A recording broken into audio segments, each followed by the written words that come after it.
What's going on, everybody? Time for a YouTube recap. We predicted it again.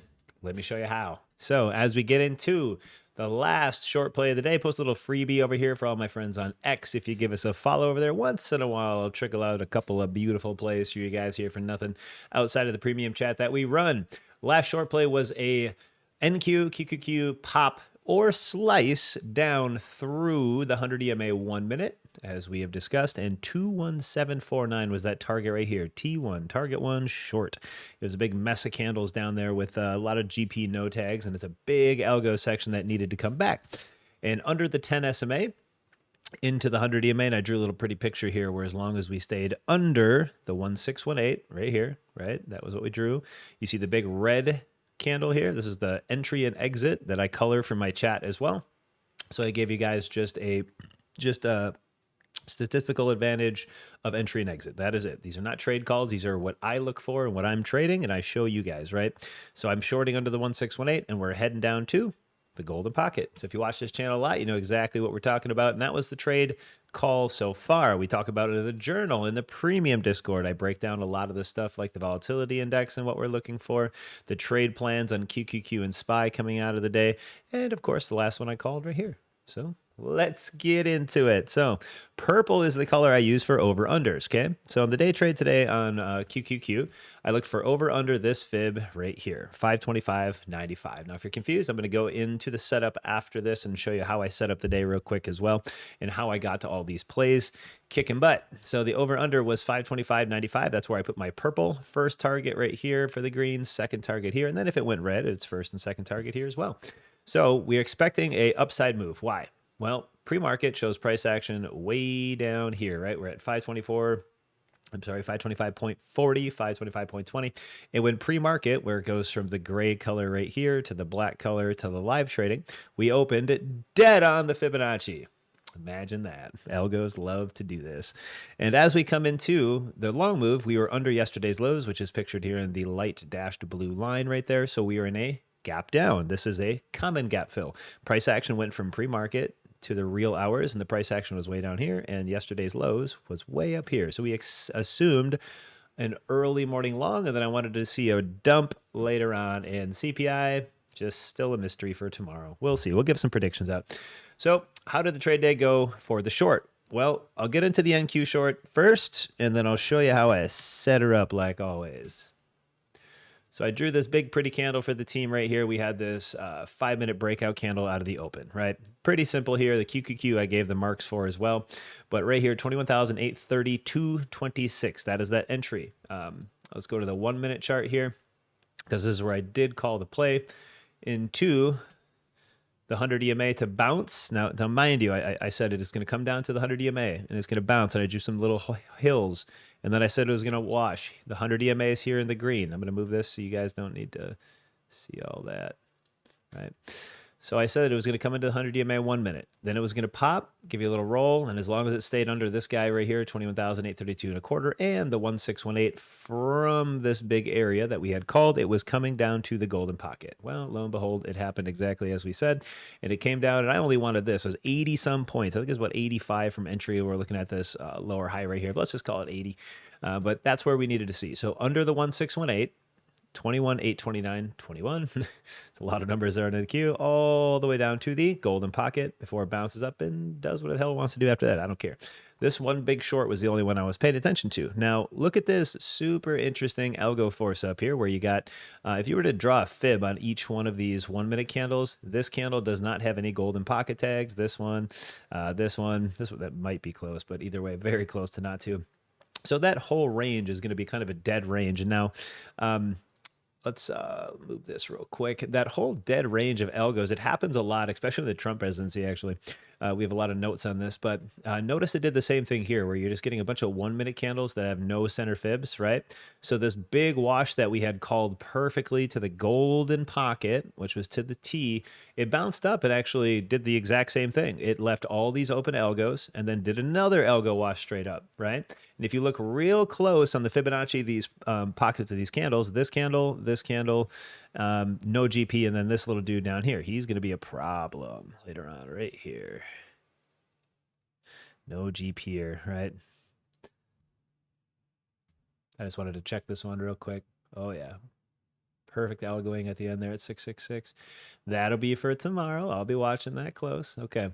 So the other algos that we had seen here, it does these little just shoots, right? Just algo all the way down. And when you start to see it leave these 1 minute golden pockets open, as if you were to draw, a golden pocket or a Fibonacci on every one of these high-low candles, like we always do on this channel, the middle, the 50 fib, that's what we call the golden pocket, is not tagged. So you see, when you see these huge algorithm washes and squeezes, well, they got to return back to a bunch of those 1 minute candles and 5 minute candles that do not have golden pocket tags. So that's how we called the tippity top for this one to fall back to the GP. And then later on in the day, I wasn't able to trade this late day action, but when it popped back up, it did the exact same thing. Created a huge algo fluctuation here, and then the ones without golden pockets came all the way down tagged. Huge algo flush, and all the way back down.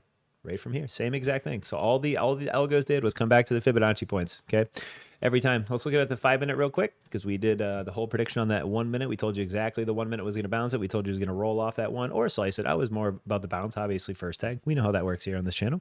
And for my group, look at the 5 minute.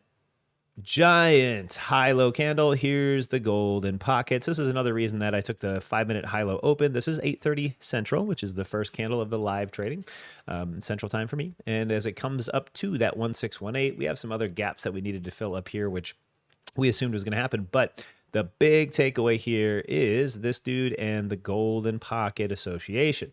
Now look at it. Look at this at the 5 minute chart, because on the 1 minute it stacked a whole bunch of them. 5 minutes obviously a little slower. So let's go and teach you guys how to use some of these pockets real quick. So we have this one. That was easy. We called that, right?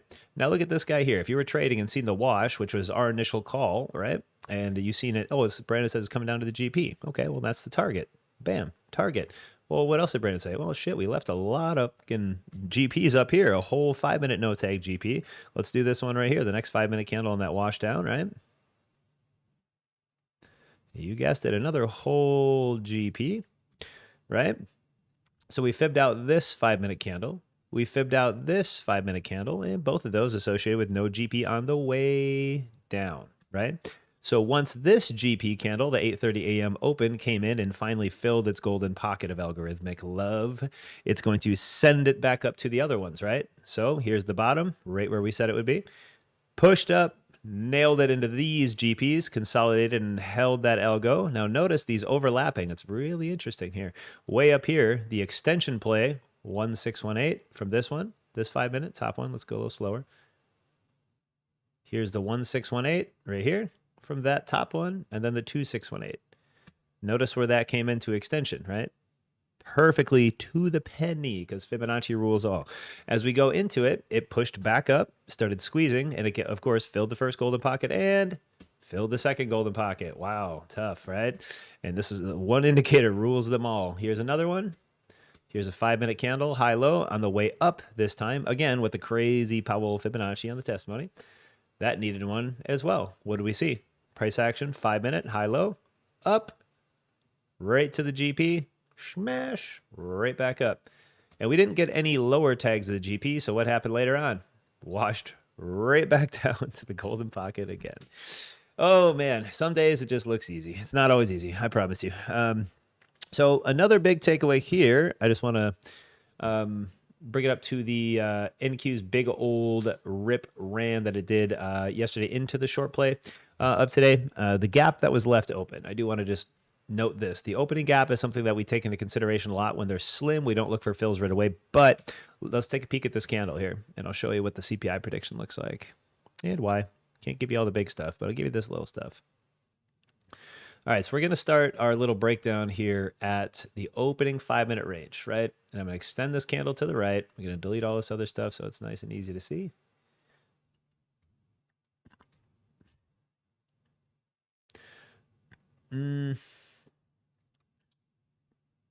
What's this one? Oh, that's the GP tag. We're just going to change this one white so we can see it. I promise I'm just as bad on my live stream as I am on YouTube. I'm not a YouTuber. There's your disclaimer. I'm an anti-influencer. I don't know what I'm doing on here. I'm just an algo trader. All right. Opening 5 minute with the gap. Okay. Remember we had that on there. Now notice the walk down. Okay. All the way down, came up, no golden pocket tag. That's a dangerous game to be leaving open. 5 minute, golden pocket, opening candle. Yeah, look where it ranged that back out to. So walking down and walking up the fibs, okay? That's a huge precursor to a lot of our trades that we take here. And I'll show you why. So if we design this candle here with the fib, it walks down, right? 1618 here, 2618 here, 42360 here, and my most valuable, loving Fibonacci, the 666. And I'm not going to get into why the algorithms and numerology works with this so well, but you can tell the bottom of the day happened to be right at my custom algo fancy, right? So what happens after a Fibonacci is completed to the 666 in our book? Well, we walk it back up. So 1618, 2618, 4236. And each one of these first tags had great love to it too, if you notice here. The 1618 right here, popped it back up into the original. 2618, looped it, popped it back up to the 1618. 42360, popped it back up to the 1618 and 2618. And to the penny, right before the open, pretty much to the penny. I'm lying. It was a little under. I'm lying. But the big rip up from the 666. Okay, that's another reason I had a really big sneaking suspicion that we're come back up, but sometimes it's just too many indicators. So walking the Fibonacci down and walking the Fibonacci up, it likes to level like that, right? So it likes to come in and hits the 1618, then it retraces, then it hits the 2618, then it retraces, then it hits the 42360, then it retraces, and then the 666 happens, and it goes bonkers all the way back up. Well, we noticed that we had a no GP tag on that 5, right? So none of the price action at open ever hit it. So look what happens during the live trade hours. It comes back in the first time that GP was hit on Powell's 9 a.m. algo candle. Interesting, huh? That's the first tag of the GP. So if he would have had like you couldn't have traded this one. It was all over the place because the Powell algos kicked on for his speech. But yeah, very interesting to see that 9 a.m. candle, because even if it's not if a Fibonacci works out, it's when a Fibonacci works out, okay? So if I were to just take this algo, and I know this is an algo, why is it an algo? This is a news candle, okay? It has news, hype, fear, and greed attached to it, which trumps all technical analysis. Now notice what this candle did as well on that dip. Here's the Powell fib, high-low, held the golden pocket. We called this long, 1618 extension, fail, right to the 1618. And again, we had a couple different failure measures there on that 1618. We usually trade off the Qs, but the orange piece right here at my 1618s that also came from the Powell 9 a.m. candle and the opening range candle right here. We got our resistance check at 529.36, 529.28, and that was the top of the day. And that's where I made the call on the 1 minute chart where I said as long as it's under the 10 SMA trend, which again you see here, under 10, broken, can't stay above 10, can't stay above 10, can't stay above 10. I said it'll come down, it'll hit the 100 EMA, ding, it'll give you one bounce, and then it's gone with the wind down to the golden pocket as we predicted. So awesome. We like when stuff works out. Doesn't always happen like that, but it's really fun when it does. So if any of this sounds fun, you want to see me do this live, you want to be a part of the Discord that gets all the plays and all the over-unders and all the targets ahead of time. Obviously, I don't post everything on X, and we have a private group to mentor in, and I teach you guys how to use all these systems every single day on recaps and so on and so forth. Links in the description. Come join us. If not, join us on the next YouTube video. Happy to have you. Like, share, comment, stay curious, stay safe in trading. Talk to you guys on the next.